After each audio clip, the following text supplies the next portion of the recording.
Hamıya salamlar, mən Amaliya Göyüşova, kanalıma xoş gəlmisiniz.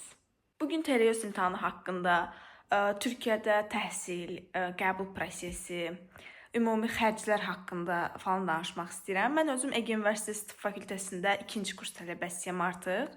Hal-hazırda 1-ci kursu bitirmişəm, yay tətilindəyəm. Düşündüm ki, bir çox valideynin, uşaqların fikrindədir ki, getsinlər bakalavr təhsillərini xaricdə davam elətdirsinlər. Bunlardan da bizə ən yaxın olanı hal-hazırda Türkiyədir. Ona görə həm özüm də Türkiyədə təhsil aldım, özüm də bu sahəni bildiyim üçün bu haqqda danışmaq istəyirəm. Deməli, birinci sizə TRS imtahanının strukturunu başa salım. Necə deyirlər, imtahanla tanış edeyim sizi. TRS imtahanı 80 suallıq, 100 dəqiqəlıq test formatında bir imtahandır. 3 fəndən ibarətdir. Həndəsə, cəbir, məntiq. Həmin bu 3 fən əslində bizim bildiyimiz, riyaziyyat başlığının altında toplanır. Amma biz fənlərə ayrı-ayrı yanaşırıq. Çünki fənlərin ayrı kitabları, ayrı müəllimləri, necə deyirlər, ayrı sualları, sual tipləri olduğu üçün hamısı ayrı fən olaraq hesablanır. 2 yerə bölünür. IQ ayrı olur. Təməl matematik dedikləri isə ayrı olur. Təməl matematikin içində cəbir, həndəsə, IQ-da isə yalnızca IQ sualları. Sual sayılarını da əgər səhv xatırlamıramsa, IQ-da 40 dənə, matematik dedikləri, yəni cəbirdə 30 sual, geometridə də 10 sualdan ibarət bir imtahandır. TRS imtahanı son 2 il yarım, 3 ildir ki, gündəmdədir. Ondan əvvəl hər universitet ayrı-ayrı imtahan keçirirdi. Amma artıq son 3 ildə universitetlər də göz başlığı altında sadəcə TRS imtahanının balını qəbul edir. İmtahan ildə 2 dəfədir, biri payızda, biri yazda olmaqla. Deməli, siz TRS-dən balınızı yığandan sonra artıq yayda, iyun ayından etibarən universitetlərə ayrı-ayrılıqda müraciət edirsiniz. Burada ümumi bir kodlaşdırma və yaxud da ümumi bir cavab çıxma prosesi yoxdur. Hər universitetə ayrı-ayrılıqda öz ixtisasınız üzrə müraciət eləməlisiniz. O da ki, aydındır ki, bal sırasına görə kimin balı daha yüksəkdirsə, birinci onlara qəbul gəlir, növbəti turlarda da digər uşaqlara qəbul gəlir. Bu formada hardasa payızın ortalarına qədər iyundan başlayaraq qəbullar çəkir. Gələk indi Türkiyədə oxumağa, təhsil prosesinə, biraz da xərclərdən sizə danışım. Qəbullarınız gəldi, arasından vaxtla seçirsiniz. Seçdiniz, getdiniz artıq şəhərinizə, universitetinizə yerləşdiniz. İndi sizi nələr gözləyir? Deməli, hər birinci kurs uşağının kabusu, mən də ən çox bunda çətinlik çəkmişəm, oturum almaq. Gedirsiniz Türkiyədə, artıq sizdən yuxarı kurslarınızdan soruşarsanız, Azərbaycanlılar orada tapıb, öyrənə-öyrənə birinci oturum işinizi tez bir şəkildə, nə qədər tez həll eləyə bilsəniz, o qədər yaxşıdır. Oturum işinizi həll eləyirsiniz. Ondan sonra yurt işi var, universitetin öz xərcləri var. Yurtlar, KYK-lar mən bilən xarici vətəndaşlara çıxmır, amma üniversitenin yenə özünün yurdu ola bilər. Hər universitetdə yəqin yoxdur, amma üniversitenin özünün yurdu varsa öz öyrəncilərinə özəl.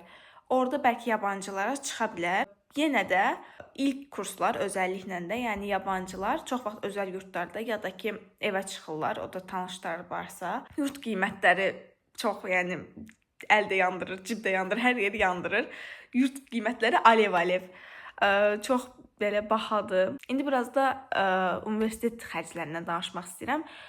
Öz, elə bir ki, ixtisasınızın xərci, necə ki bizdə pullu, pulsuz söhbəti var, orada da yabancılara pullu təhsil var. Mən özüm tibb ixtisasında təhsil aldığım üçün illiklərini bilirəm, amma ödəniş haqqı ödəmirəm, çünki mən Dəyanət liseyi məzunuyam. Azərbaycanda 3 belə lisey var ki, biri Dəyanət, biri Bakı Türk Anadolu Liseyi, biri də Atatürk Lisesi. Bunlardan məzun olan şagirdlər Türkiyə Dövlət Universitetlərində pulsuz təhsil alırlar. Amma yenə də ki, illikləri eşidirdim, digər uşaqlardan ya da özüm də maraqlanırdım.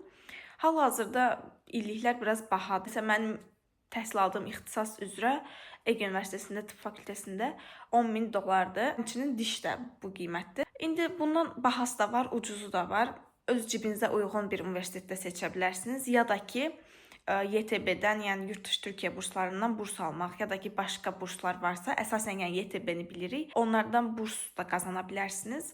YTB-dən heç bir məlumatım yoxdur, mən özüm YTB-dən burs qazanmadığım üçün bilmirəm. Deməli, 3 dənə lisey haqqında danışmaq lazımdırsa, Dəyanəti bəlkə eşitmiş olarsınız. Dəyanət 5-ci sinifdə, bir də 8-ci sinifdə imtahan eləyir. Anadoludan danışmaq lazımdırsa, Anadolu hal-hazırda deyəsən ancaq türk vətəndaşlarını götürür, amma bundan bir neçə əvvəl qədər Azərbaycan vətəndaşlarını da götürdü. Yəni Anadoluda mənlə bir yerdə məzun olan Azərbaycan vətəndaşları tanıyıram mən. Atatürkdə də Atatürk lisesi özəl lisedir. Ona görə də ora müəyyən bir illik ödəyirsiniz. Amma yenə də deyəsən Atatürk Lisesində ödədiyiniz illik, yəni sonradan əgər sizin elə bir fikriniz %100 varsa, sonradan daha münasibə gəlir. Yəni bir var Türkiyədəki universitetlərin illiyini ödəmək, bir də var Atatürkün illiyini ödəmək. Yəni mən olsam Atatürkün illiyini ödəməyi seçərdim, belə deyim. Hə, indi gələk Türkiyədə təhsil almaqdan razıyam. Biraz belə bahalıqdan danışdım, xərclərdən danışdım.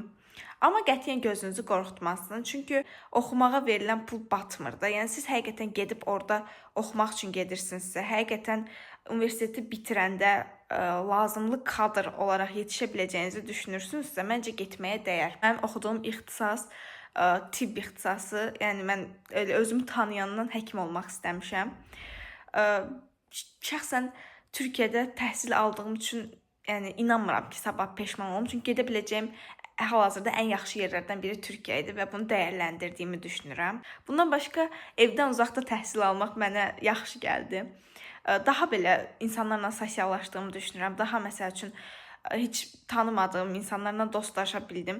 Məsələn, mən elə çox sosial bir insan deyiləm, daha çox içinə qapanıq bir insan idim. Amma ora gedəndən sonra artıq insanlarla danışmaq məcburiyyətindəsiniz. Çünki siz nəsə bir probleminiz olur, onu dostlarınızla həll eləməlisiniz. Çünki evdəki, yəni ailə üzvləriniz yanınızda deyil. Belə şeylərin mənə daha yaxşı təsir etdiyini düşünürəm. Ona görə mən fikirləşirəm ki, yəni hər şeyə rəğmən yenə də evdən kənarda deyə, ya da nə bilim Türkiyə deyə, ya filan başqa yerə gedə bilirsinizsə, Avropaya, Amerikaya daha da yaxşı, lap yaxşı.